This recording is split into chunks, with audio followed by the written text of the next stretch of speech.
আৰু এই প্ৰসংগত মুখ্যমন্ত্ৰী ডক্টৰ হিমন্ত বিশ্ব শৰ্মাৰ প্ৰতিক্ৰিয়া ব্লেকমেইলিংৰ শিকাৰ হৈছে অখিল গগৈ কংগ্ৰেছে ব্লেকমেইলিং কৰি আছে অখিল গগৈক ৰাইজৰ দলক উপহাস কৰি কংগ্ৰেছৰ প্ৰাৰ্থী তালিকা প্ৰকাশ কৰাৰ পিছতে এইদৰে প্ৰতিক্ৰিয়া প্ৰকাশ কৰে মুখ্যমন্ত্ৰীয়ে শেষত কংগ্ৰেছৰ মতে অখিল গগৈয়ে সকলো এৰিব বুলি মন্তব্য মুখ্যমন্ত্ৰীৰ কাৰণ অকলে শিৱসাগৰ জিকাৰ অখিল গগৈৰ সাহস নাই 99.9% অখিল গগৈ কংগ্ৰেছৰ ওচৰত আত্মসমৰ্পণ কৰিব বুলি ক'লে মুখ্যমন্ত্ৰী ডক্টৰ শৰ্মাই বৰছলাত ৰাইজৰ দলে টিকট বিচাৰি আছিল মাহমৰা ডিমোত ৰাইজৰ দলে টিকট বিচাৰি আছিল কিন্তু কংগ্ৰেছ দলে তাত প্ৰাৰ্থী দিছে কালি হয়তো অখিল গগৈয়ে আত্মসমৰ্পণ কৰিব পাৰে কিয় অখিল গগৈ শিৱসাগৰ সিটটোত জিকিব লাগে সেই কাৰণে অখিল গগৈ যে কংগ্ৰেছৰ লগত কাজিয়া কৰিব তাক মই নকওঁ বাৰ্গেনিং কৰিছে কিন্তু অখিল গগৈৰ গোটেই ৰাজনৈতিক ভৱিষ্যতটো কিহৰ ওপৰত নিৰ্ভৰ কৰিছে শিৱসাগৰৰ ওপৰত গতিকে তেওঁ শিৱসাগৰত কংগ্ৰেছ দলে প্ৰাৰ্থিত্ব দিলে তেওঁ নিজকে দুৰ্বল অনুভৱ কৰিব আৰু সেই কাৰণে কংগ্ৰেছ দলে তেওঁক ব্লেকমেইলিং কৰি আছে বাহিৰত অখিল গগৈয়ে কথা বাৰ্তা কোৱা এজন ডাঙৰ নেতা যেন লাগে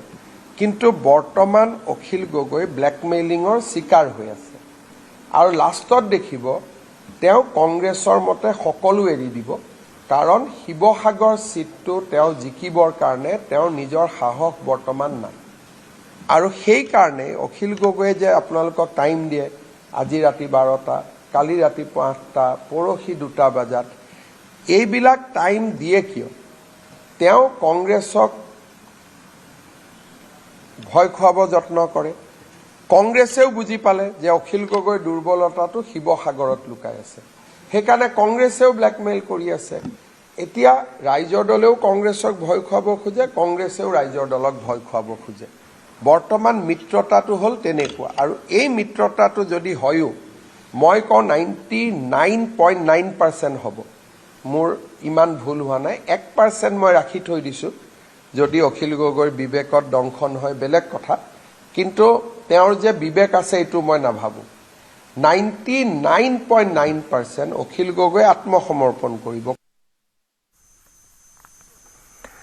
আজি ৰাইজৰ দলে ঘোষণা কৰিব প্ৰথমখন প্ৰাৰ্থী তালিকা কংগ্ৰেছৰ প্ৰাৰ্থী তালিকা ঘোষণাৰ পিছতে তৎপৰ ৰাইজৰ দল কংগ্ৰেছৰ সৈতে মিত্ৰতাৰ আশাত ৰৈ আছিল অখিল গগৈক উপহাস কৰি কংগ্ৰেছে ঘোষণা কৰিলে প্ৰাৰ্থী তালিকা ৰাইজৰ দলে দাবী কৰা সমষ্টিটো প্ৰাৰ্থী দিলে কংগ্ৰেছে এই মুহূৰ্তৰ ব্ৰেকিং নিউজ আজি ৰাইজৰ দলে ঘোষণা কৰিব প্ৰথমখন প্ৰাৰ্থী তালিকা কংগ্ৰেছলৈ শেষ মুহূৰ্তলৈকে অপেক্ষা কৰিম বুলি কৈ আছিল অখিল গগৈয়ে হঠাৎ মৌনব্ৰত পালন কৰিছিল কিন্তু সেই মৌনব্ৰত ইতিমধ্যে ভংগ কৰিছে কংগ্ৰেছে প্ৰাৰ্থী তালিকা ঘোষণা কৰাৰ পিছতে সৰব হৈছে ৰাইজৰ দলৰ সভাপতিগৰাকী কেইবাটাও সমষ্টি দাবী কৰি আছিল আৰু ৰাইজৰ দলে দাবী কৰা সমষ্টি যেতিয়া কংগ্ৰেছে প্ৰাৰ্থীৰ নাম ঘোষণা কৰিলে প্ৰাৰ্থী চূড়ান্ত কৰিলে আৰু তাৰ পিছত ৰাইজৰ দল আগবাঢ়িছে প্ৰথমখন প্ৰাৰ্থী তালিকা প্ৰকাশ কৰিবলৈ সেই মৰ্মে আজি প্ৰথমখন প্ৰাৰ্থী তালিকা প্ৰকাশ কৰিব ৰাইজৰ দলে অখিল গগৈক উপহাস কৰি কংগ্ৰেছে ঘোষণা কৰে প্ৰথমখন প্ৰাৰ্থী তালিকা ৰাইজৰ দলে দাবী কৰা সমষ্টিটো প্ৰাৰ্থী দিয়ে কংগ্ৰেছে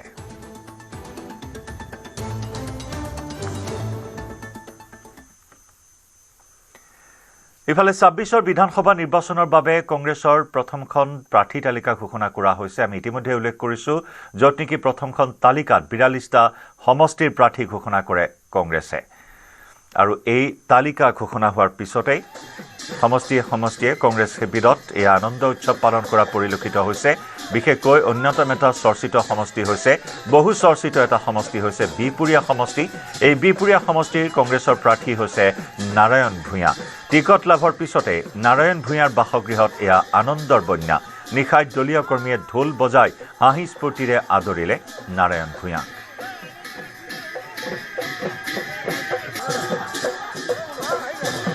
বহু চৰ্চিত এটা সমষ্টি বহু চৰ্চিত এই কাৰণেই যে শেহতীয়াকৈ কংগ্ৰেছ ত্যাগ কৰা ভূপেন বৰাক বিজেপিৰ ফালৰ পৰা এই বিপুৰীয়া সমষ্টিৰ প্ৰাৰ্থিত্ব দিয়াটো প্ৰায় চূড়ান্ত হৈছে নাৰায়ণ ভূঞা আৰু ভূপেন কুমাৰ বৰা দুয়ো পৰম মিত্ৰ আছিল দুয়ো পৰম বন্ধু আছিল গতিকে দুই বন্ধুৰ মাজত বিপুৰীয়া সমষ্টিত এইবাৰৰ নিৰ্বাচনী ৰণ হ'ব তাকে লৈ এই মুহূৰ্তত বহুলভাৱে চৰ্চিত হৈছে এই বিপুৰীয়া সমষ্টি চূড়ান্ত হ'ল নাৰায়ণ ভূঞাৰ প্ৰাৰ্থিত্ব ইফালে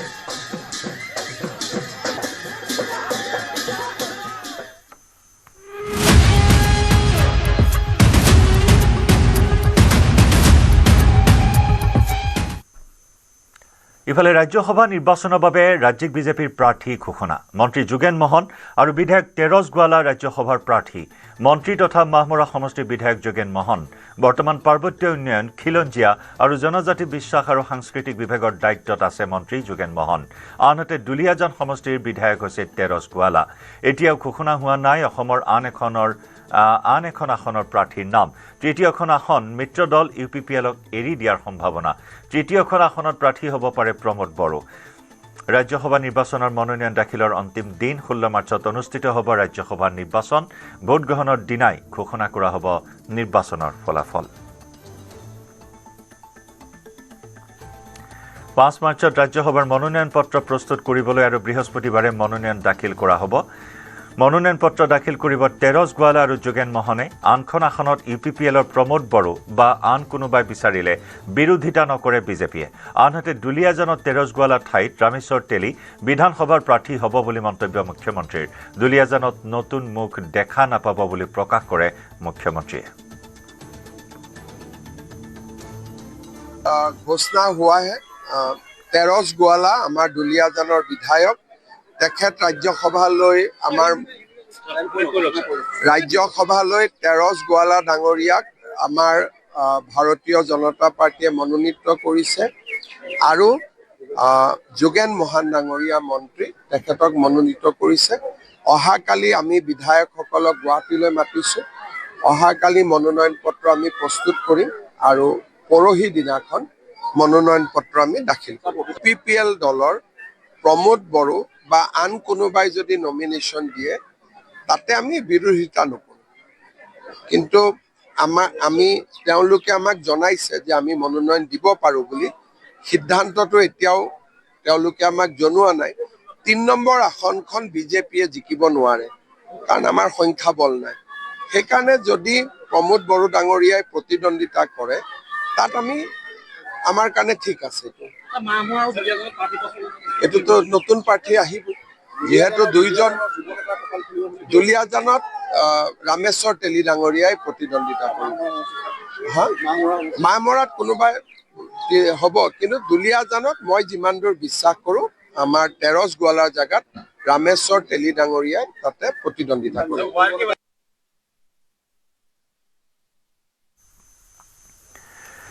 ইফালে ৰাজ্যসভাৰ প্ৰাৰ্থী ঘোষণাৰ পিছতে বিধায়ক তেৰছ গোৱালাৰ প্ৰথম প্ৰতিক্ৰিয়া দুলিয়াজানৰ বিধায়ক হিচাপে কেতিয়াও ভবা নাছিলোঁ মই ৰাজ্যসভালৈ যাম ইমান এখন ডাঙৰ আসন দিয়াৰ বাবে মুখ্যমন্ত্ৰী হিমন্ত বিশ্ব শৰ্মা ৰাজ্যিক বিজেপিৰ সভাপতি দিলীপ শইকীয়াক ধন্যবাদ জ্ঞাপন তেৰছ গোৱালাৰ ৰামেশ্বৰ তেলী এগৰাকী অভিজ্ঞতা সম্পন্ন ব্যক্তি ৰামেশ্বৰ তেলীৰ সহায়ত দুলিয়াজান বিধানসভা সমষ্টিত অধিক উন্নয়নমূলক কাম কৰিব পাৰিম বুলি মন্তব্য বিধায়কগৰাকীৰ 5 বছৰৰ পিছত দুলিয়াজানক যাতে আমি এটা টাউনশ্বিপটো কৈছোঁ দেই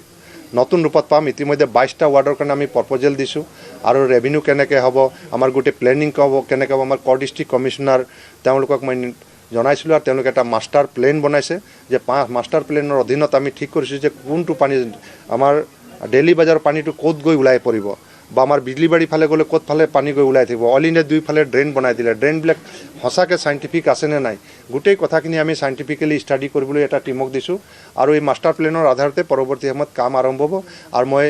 আজিয়ে কৈছোঁ যে ৰাজ্যসভাত গৈছোঁ কিন্তু দুলিয়াজানৰ কাৰণে সদায় থাকিব আৰু আপোনালোক যিমানবিলাক সাংবাদিক বন্ধুসকল আছে আপোনালোকো কেতিয়াবা অজানিতে যদি মই কিবা ভুল ত্ৰুটি কিবা কৈ পেলাইছোঁ বা ক'ৰবাত ৰাতিও কৈছোঁ এইটো ক্ষমা মাৰ্জনা কৰিব মই আপোনালোকৰ প্ৰতিটো যোগাত্মক সমালোচনাই মোৰ ৰাজনীতি পথাৰত অসম আৰু অসমীয়াৰ বাবে দুলিয়াজানবাসীৰ বাবে কাম কৰাৰ কাৰণে প্ৰেৰণা হ'ব